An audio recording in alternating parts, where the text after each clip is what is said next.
మా పరమేష్ఠి గురువులు జగద్గురు శ్రీమద్ చంద్రశేఖర భారతి మహాస్వామి వారి యొక్క జీవన చరిత్రలో ఒక చిన్న సంఘటన ఉన్నది.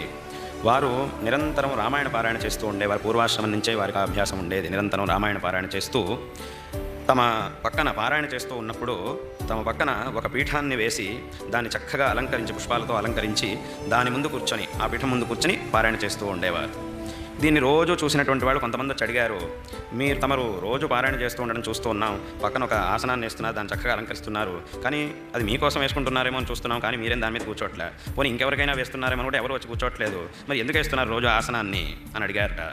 అప్పుడు వారు ఒక సమాధానం చెప్పారట, నాయన, ఎక్కడైతే శ్రీరామచంద్రుడి యొక్క సంకీర్తనం జరుగుతుందో, ఆయన చరిత్ర యొక్క పారాయణం జరుగుతుందో, అక్కడికి ఆంజనేయ స్వామి వస్తాడు.